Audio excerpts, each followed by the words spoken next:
Por séculos, a Noruega se manteve como um orgulhoso bastião da antiga fé nórdica, onde os nomes de Thor e Odin eram pronunciados com reverência. Os vikings nórdicos invocavam os deuses em busca de força, coragem e fortuna na guerra.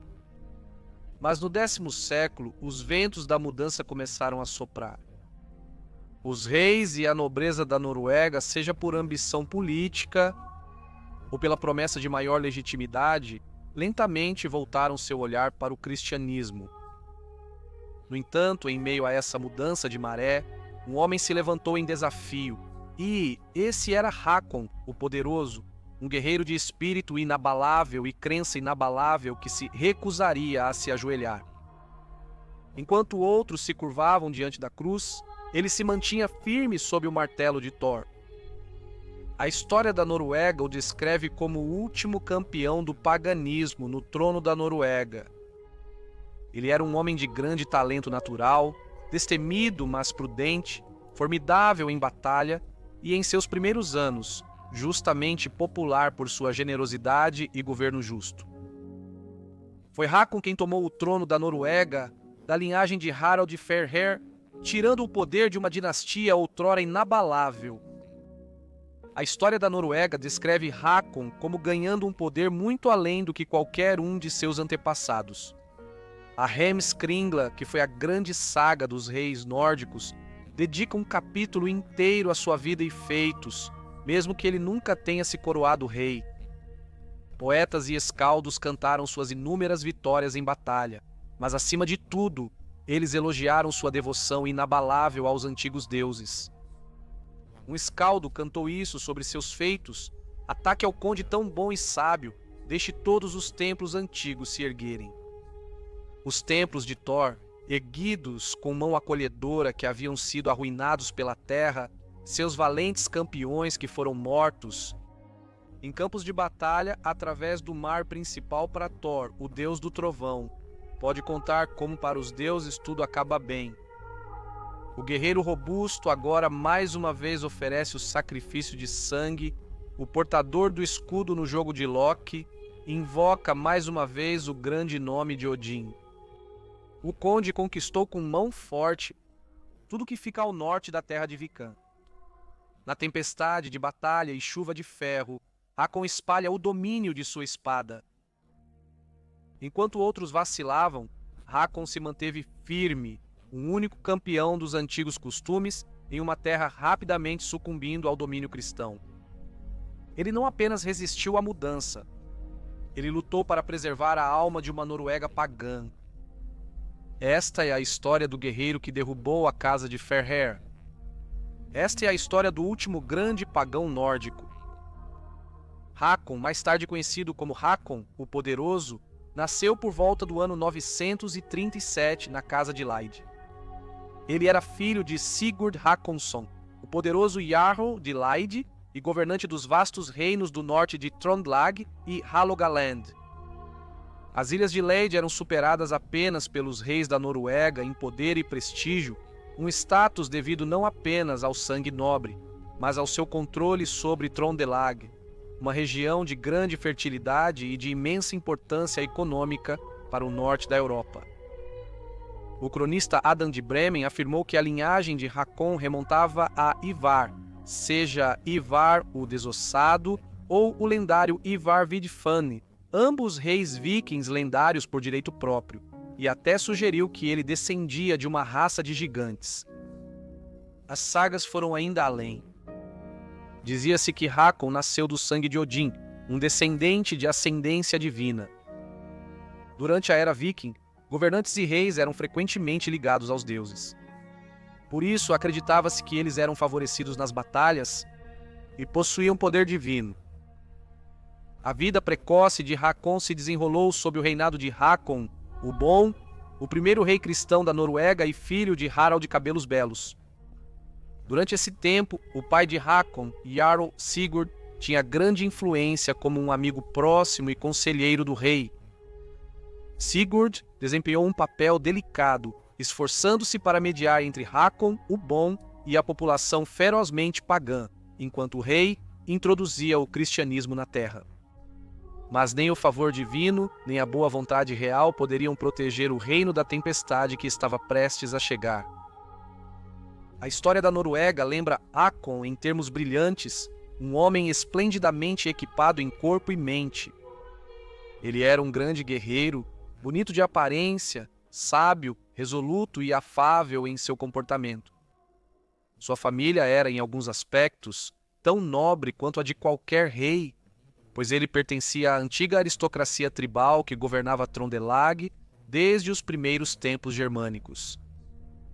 Até se diz que quando Hakon nasceu, o próprio rei Hakon o Bom estava presente e derramou água sobre a cabeça do bebê, concedendo-lhe seu próprio nome. De acordo com um relato, quando Hakon tinha apenas 15 anos, ele teve um filho ilegítimo chamado Erik Hakonsson. Isso consolidaria seu legado de várias maneiras, pois Erik mais tarde ajudaria seu pai em batalha. Na Heimskringla afirma El Hakon era muito viciado em mulheres e tinha muitos filhos. Seu segundo filho mais famoso era Svein Hakonsson, e ele também tinha outros 2 filhos chamados Sigurd e Erling. Os herdeiros de Harald Fairhair, ambiciosos e impiedosos, logo se levantaram em desafio a Hakon, o Bom. O rei caiu na Batalha de Figar, morto pelas forças de seu próprio sobrinho Harald Greycloak. Com Hakon, o Bom, morto, Harald Greycloak e seus irmãos se declararam reis, mas sua autoridade mal alcançava além das costas ocidentais.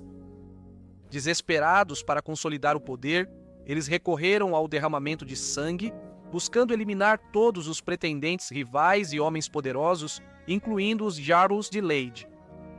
No ano de 962, a traição de Harald Greycloak atingiu seu ápice.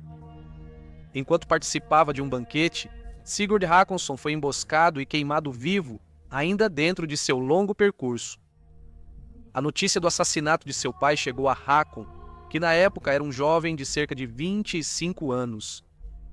O que se seguiu alteraria o curso da história da Noruega. Ao saber do destino de seu pai, Hakon convocou o povo de Trondelag. A resposta foi esmagadora.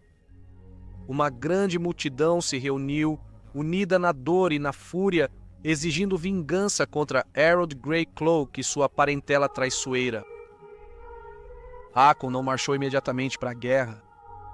Em vez disso, ele começou se recusando a pagar tributo aos reis autoproclamados, um ato audacioso de rebelião.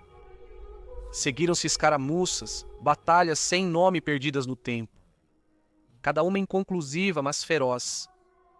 Mas Hakon, através de força e estratégia, se manteve firme. Embora Harald Greycloak ostentasse o título de rei, Hakon não era vassalo de ninguém. Ele governou Trondelag com independência e desafio. O conde Hakon logo percebeu a futilidade de sua luta contra os reis da Noruega, cujas guerras trouxeram apenas tristeza e morte para seu reino. Assim, ele viajaria para a Dinamarca e se aliaria ao seu rei Harald Bluetooth. Naquela época, Bluetooth enfrentava uma exigência problemática de seu sobrinho, Gold Harald, apelidado de Gold por suas numerosas incursões vikings bem-sucedidas, que insistia em compartilhar o governo da Dinamarca.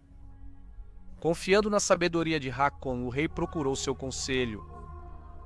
O conde viu neste dilema uma oportunidade de ouro e não hesitou em aproveitá-la.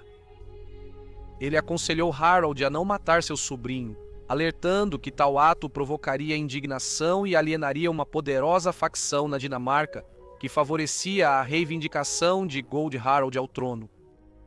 Em vez disso, Hakon propôs um caminho mais sutil. Aliste Gold Harald para confrontar e eliminar Harald Greycloak e seus irmãos na Noruega. Como recompensa, ofereça a ele a coroa da Noruega. Ao fazer isso, o rei se livraria de 2 ameaças: seu sobrinho ambicioso por poder, Gold Harald, que na mente de Hakon deveria se contentar com a coroa da Noruega, e o problemático Harald Greycloak.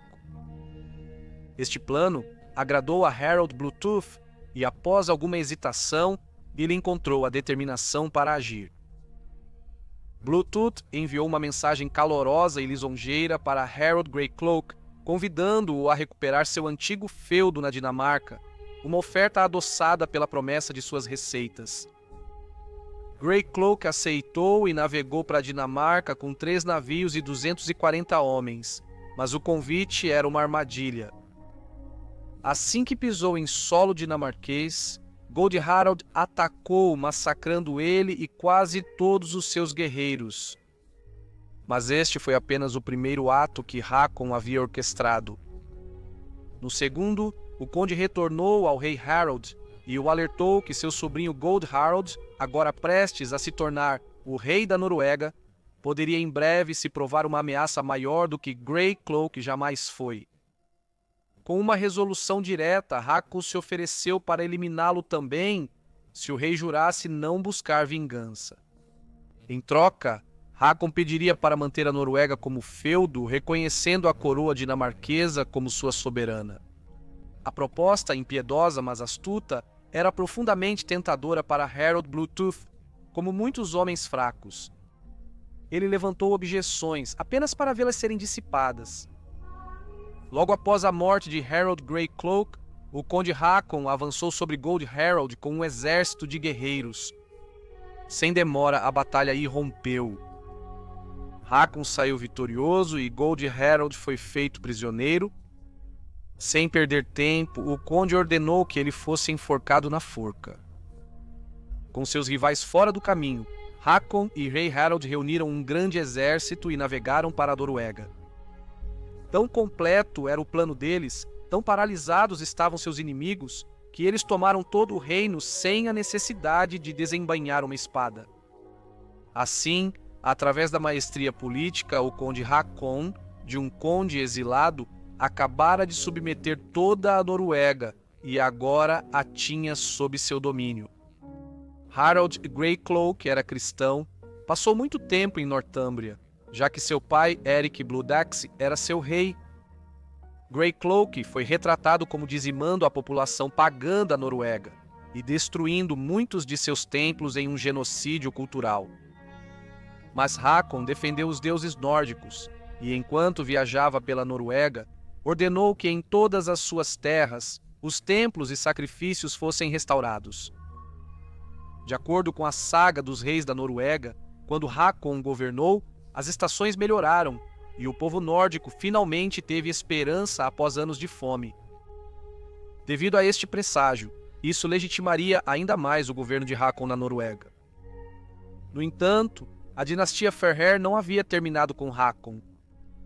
Os irmãos do falecido rei Harald Greycloak, rei Hangfred e rei Gudrod, os últimos filhos sobreviventes da rainha Gunhild e Eric Bloodaxe, logo vieram desafiar Hakon. No ano seguinte, Hangfred retornou com uma frota formidável, reforçada por um grupo de guerreiros viking que se uniram à sua causa. Ele encontrou El-Hakon na batalha e, embora o confronto tenha se mostrado indeciso, Hangfred conseguiu recuperar 4 condados do noroeste. Por quase um ano, Hakon não fez nenhuma tentativa de ataque. Não foi até a primavera do ano 967 que Hakon, confiante em sua força, mais uma vez pegou em armas. Na batalha que se seguiu, Hangfred e Gudrod foram decisivamente derrotados e forçados ao exílio. De acordo com os relatos mais confiáveis, eles navegaram para a Escócia, mas continuaram por vários anos a assediar a costa da Noruega com ataques repentinos. No entanto, esses ataques foram todos em grande parte ineficazes, e Hakon não os considerava mais uma ameaça. Através de uma intriga ousada e calculada, o conde Hakon finalmente alcançou a ambição que há muito o impulsionava.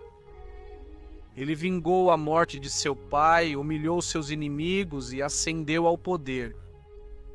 Mas, para um homem inquieto como Hakon, nenhuma vitória seria definitiva. A facilidade com que ele manipulou o rei Harald Bluetooth e seu sobrinho, usando-os como meros instrumentos para atender aos seus próprios fins, certamente aprofundou sua confiança em sua astúcia.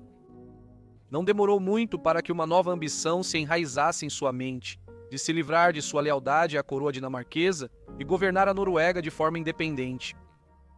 E logo a oportunidade de realizar essa visão audaciosa se revelou. No ano de 973, o primeiro imperador Otto I da Alemanha, que há muito tempo afirmava sua soberania sobre a Dinamarca, morreu, e seu jovem filho Otto II o sucedeu. O rei Harald Bluetooth viu a morte do imperador como uma oportunidade. Ele começou a se preparar para a guerra e convocou seu vassalo Conde Haakon, ordenando que ele trouxesse todas as suas forças em apoio à campanha. Embora seus pensamentos privados permaneçam desconhecidos, Haakon julgou imprudente recusar. Na primavera do ano 975, ele partiu com uma grande frota e um forte exército. Por um tempo, ele participou na defesa da coroa de Harald Bluetooth e até mesmo garantiu uma vitória notável contra as forças de Otto. Com seu dever cumprido, Haakon preparou-se para retornar à Noruega. Mas o imperador Otto II não havia terminado.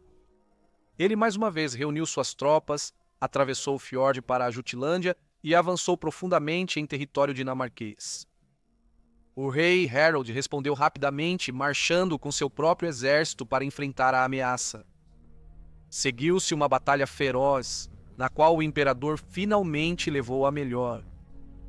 Embora derrotado, Harald sobreviveu e, com a ajuda de mediadores, foi alcançada uma trégua e os dois governantes concordaram com uma reunião. Lá, Harald renovou seu juramento de vassalagem ao imperador e prometeu trazer o cristianismo tanto para o seu próprio reino quanto para a Noruega. Assim, Harald Bluetooth tornou-se o primeiro rei cristão da Dinamarca. Logo depois, ele convocou o conde Haakon e o obrigou a aceitar o batismo. O conde e todos os seus homens foram batizados. O rei então confiou a ele padres e homens eruditos, ordenando que ele cuidasse também da conversão do povo norueguês. Com seus negócios concluídos, os dois se separaram e Haakon retornou ao mar, lá para esperar por um vento favorável. Quando finalmente surgiu um vento favorável, o conde Haakon deu a ordem para que todos os padres desembarcassem e retornassem à costa. Com eles fora, ele ajustou suas velas para o leste ao longo da costa de Skane, no sul da Suécia, saqueando a terra enquanto avançava. Haakon estava ansioso para apagar a marca de seu recente batismo e logo realizou um grande sacrifício de sangue para reconquistar o favor dos antigos deuses. De pé, solenemente, ele esperava por um sinal de que Odin olhava para ele com aprovação e lhe concederia a vitória na guerra que estava por vir. Dois corvos logo apareceriam sobrevoando, circulando e crocitando alto. Para Haakon isso era um presságio sagrado. A oferta havia sido aceita e a sorte agora o favoreceria na batalha. Com uma resolução feroz, ele incendiou seus navios, levou seus guerreiros para a costa e começou uma campanha implacável pela terra. Earl Otter, o governante de Gotland, no sul da Suécia, se levantou para se opor a ele. Uma batalha feroz se seguiu, mas Haakon saiu vitorioso. Earl Ottar caiu junto com um grande número de seus homens. Após este triunfo, Haakon varreu a Suécia, deixando fogo e ruína em seu rastro, até que finalmente ele cruzou para a Noruega. De lá, ele marchou para o norte por terra até Trondelag, recuperando seu assento ancestral. Uma balada foi escrita sobre o sacrifício de sangue de Haakon, e subsequente triunfo na batalha, o guerreiro caminhando sobre os mortos, pergunta aos deuses o que os dias ganharão. Dois corvos voando do leste vêm crocitar para o banquete sangrento.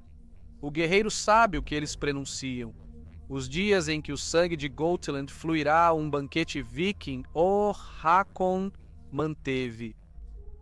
A terra, com a fúria viking varrida, assolando a terra longe da costa, onde Forenair era conhecido antes, deixando o litoral frio e desolado, ele se enfureceu por Gautland de um lado para o outro, liderou muitos escudos viking adornados com ouro, por muitos campos pacíficos do interior, corpos sobre corpos, Odin encontrou empilhados em cada campo de batalha, mas como se por poder de bruxaria, cresce verde enriquecido por chuva de sangue.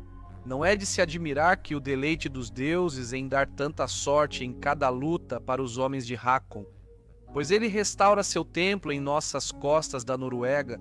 De acordo com a história da Noruega, após as batalhas de Hakon na Suécia, ele viveu como um soberano independente, embora por algum motivo ele tenha se abstido de assumir o título real, um rei em tudo, exceto no nome. O conde Hakon desafiou abertamente seu senhor, o rei Harald Bluetooth, ao devastar o Vikan, uma região na Noruega sobre a qual Harald havia estabelecido um controle firme, tratando-a efetivamente como uma extensão da Dinamarca. Em retaliação, Harald desencadeou sua própria fúria sobre a Noruega e ambos os reinos mergulharam no caos. No entanto, quando Hakon navegou para o sul com uma poderosa frota para confrontar diretamente o rei dinamarquês, a determinação de Harald vacilou. Atingido por um medo repentino, ele virou seus navios e fugiu, retornando para casa em desgraça. Mal se podia esperar que Harald Bluetooth suportasse tranquilamente tal humilhação. Embora a idade o tivesse enfraquecido, ele não estava sem aliados poderosos. Entre eles, os mais notáveis eram os famosos Jomsvikings, uma feroz irmandade de mercenários guerreiros que viviam apenas para a batalha, sustentados por pilhagem e glória. Determinado a punir seu vassalo rebelde, Harald procurou incitar os Jomsvikings à ação. O momento chegou em um grande banquete fúnebre organizado por seu líder, o conde Sigvaldi, em honra de seu falecido pai. O salão estava repleto de guerreiros, a cerveja e o hidromel fluíam livremente e o ar estava cheio de risadas e histórias arrogantes. Quando chegou a hora do brinde ritual a Brage, o deus da poesia e dos juramentos, o conde Sigvaldi se levantou, ergueu sua taça e fez um voto solene. Dentro de 3 invernos, eu matarei o Hakon e o expulsarei de seu reino, ou perecerei na tentativa. A batalha de Iorungavor logo se seguiu. Os Jomsvikings, uma temível banda de mercenários guerreiros, avançaram lentamente ao longo da costa norueguesa com 60 navios. E cerca de 7 ou 8 mil homens saqueando enquanto avançavam. Eles foram encontrados em Eurungavur pelo conde Hakon e seus filhos Erik, Sweyn, Sigurd e Erling, que comandavam uma frota muito maior de 180 navios, embora muitos fossem menores e menos equipados. Com um exército de mais de 10 mil, este confronto foi um dos maiores já vistos no norte, com inúmeros heróis, grandes guerreiros e os próprios deuses influenciando o resultado da batalha. De acordo com a história da Noruega, foi assim que a batalha aconteceu. À medida que o inimigo se aproximava, Hakon organizou suas forças, seu filho mais velho Erik à direita, seu segundo filho Sweyn à esquerda, e ele mesmo no centro. O jovem Sweyn logo lutou contra o feroz Van Akersen, o melhor lutador da ordem Jomsviking.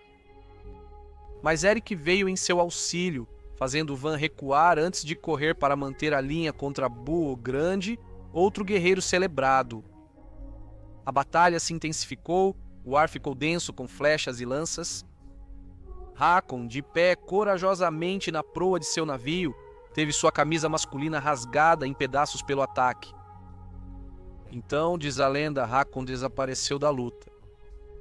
Ele tinha ido para a terra para sacrificar seu filho mais novo Erling aos antigos deuses. Após o sacrifício de sangue, o céu escureceu e uma violenta tempestade de granizo caiu, atingindo os rostos dos Jomsvikings, quase os cegando.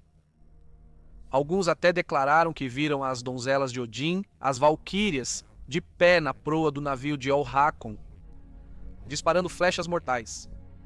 Apesar do caos, os Jomsvikings continuaram lutando, até que seu líder Sigvaldi de repente virou e fugiu.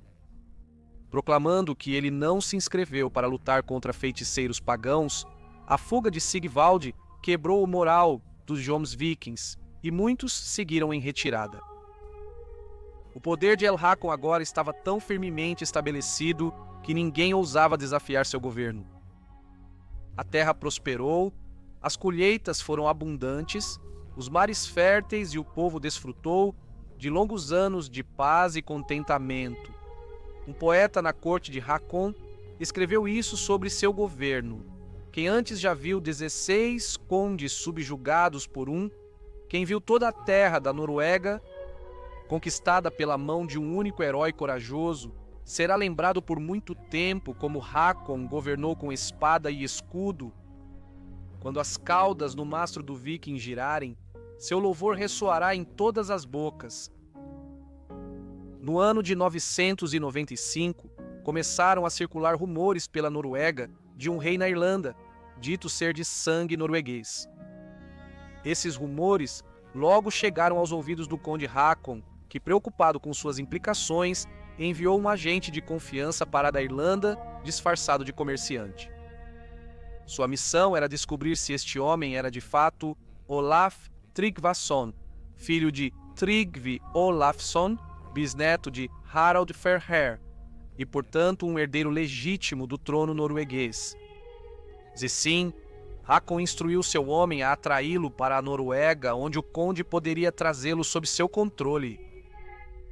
O espião logo se tornou amigo de Olaf e revelou o estado problemático do governo de Hakon. Uma vez um líder reverenciado, o conde havia caído em profundo desagrado com o povo, em grande parte devido ao seu desejo incontrolável por mulheres. Ele frequentemente reivindicava as filhas de famílias nobres como concubinas, seu suposto direito como governante, mas logo as descartava após apenas 1 ou 2 semanas, deixando ressentimento em seu rastro. Olaf, intrigado, navegou para a Noruega para avaliar a situação por si mesmo. Ele encontrou o povo desiludido, muitos expressando um desejo compartilhado de ver um verdadeiro descendente de Harald Fairhair reivindicar o trono, mas todos disseram: não conhecemos ninguém adequado para tal tarefa, especialmente quando todos os esforços contra o conde Hakon falharam. No entanto, a chegada de Olaf deu coragem aos descontentes. A rebelião logo inflamou, e a terra se agitou com a esperança de que um novo rei pudesse surgir. Avisado da revolta, Hakon fugiu com um pequeno grupo de seguidores e escravos, entre eles um homem chamado Kark. Eles escaparam de barco para um fiorde próximo e buscaram refúgio em uma fazenda isolada. Lá, Hakon se escondeu em um buraco dentro de um chiqueiro, confiando em Kark para protegê-lo, mas Olaf e seus homens não estavam muito atrás. Embora não tenham encontrado nenhum vestígio de Hakon, Olaf se colocou diante do povo reunido e declarou que recompensaria generosamente qualquer um que lhe entregasse a cabeça de Hakon. Kark, ouvindo isso das sombras, foi dominado pelo medo e pela ambição. Naquela noite, enquanto Hakon dormia, Kark enfiou uma lâmina em sua garganta e cortou sua cabeça. Ele levou para Olaf, esperando elogios e recompensa. Em vez disso, Olaf condenou a traição do ator e mandou enforcar Kark pelo assassinato de seu próprio senhor. Assim, terminou a vida de Hakon, o poderoso, outrora o homem mais poderoso da Noruega, derrubado não pela batalha, mas pela traição. Numa época em que a fé antiga estava lentamente desaparecendo e a crença nos antigos deuses já não tinha influência entre a nobreza, o conde Hakon permaneceu um pagão devoto e firme. Mesmo assim, a velha fé, como os eventos mostrariam, manteve aderência fervorosa suficiente para fazer a ascensão do cristianismo uma luta lenta e muitas vezes sangrenta. No entanto, certos atos, como o sacrifício do próprio filho, chocaram até os seguidores mais devotos dos Aesir. Embora tais rituais possam ter pertencido a um passado distante, no século X eles pareciam para muitos como relíquias monstruosas de uma era mais sombria. Quanto o fanatismo religioso de Hakon contribuiu para sua queda é difícil dizer. Acredita-se amplamente que o sacrifício de seu filho Erling, durante a batalha contra os vikings de Oms, mas não foi a causa raiz da rebelião que terminou seu reinado. Sua verdadeira ruína residia nos vícios que corroeram a popularidade que ele já desfrutou, falhas que transcenderam as fronteiras religiosas. O Conde Haakon foi o último defensor do paganismo no trono da Noruega. Ele era um homem de dons formidáveis, corajoso, calculista e um líder magistral na guerra. Em seus primeiros anos, ele ganhou admiração por sua generosidade e bom julgamento. No entanto, o poder que ele conquistou através de astúcia e força parecia com o tempo desequilibrá-lo. A dignidade que ele ostentava com honra virou arrogância. Moralmente, Haakon era um verdadeiro produto do mundo antigo nórdico, um mundo moldado por conflitos constantes. Em uma sociedade tão dura e desconfiada, a honestidade era reservada para aliados, enquanto o engano e a traição eram considerados armas justas contra inimigos. No entanto, Haakon, ao não distinguir entre amigo e inimigo, traiu ambos. Ele ascendeu através da traição, matando Harald Dourado e manipulando o rei Harald Bluetooth, e pela traição ele caiu, assassinado por seu próprio escravo. Com a morte de Earl Haakon, o paganismo foi amplamente esquecido na Noruega, e Olaf Tryggvason, o novo rei da Noruega, se tornou o defensor do cristianismo, sendo descrito como um fanático. Ele usou conversões forçadas através de meios como exílio, tomada de reféns, mutilação, tortura e morte para aqueles que se recusavam, além de destruir muitos templos pagãos. O paganismo nunca retornaria à Noruega, e o cristianismo logo se tornaria a religião dominante, tornando Haakon o último campeão nórdico do paganismo e o último governante da Noruega que permaneceu fiel aos antigos deuses. O último poema de Haakon, escrito na Heimskringla, diz: "Na terra da Noruega nunca se conheceu um conde mais corajoso do que o valente Haakon. No mar, sob a luz clara da lua, nenhum homem mais corajoso procurou lutar. 9 reis para o vasto domínio de Odin foram enviados mortos pela mão direita de Haakon. Tão bem os bandos de corvos foram alimentados, tão bem os lobos foram preenchidos com mortos. Gostaria de agradecer imensamente a todos os meus membros. Sua contribuição é valiosa para a continuação do canal, e eu aprecio todos vocês imensamente. Um agradecimento especial a John Sides. Espero que tenham gostado do vídeo. Se gostou, não se esqueça de curtir, se inscrever e compartilhar. E nos vemos na próxima semana para outro perfil histórico.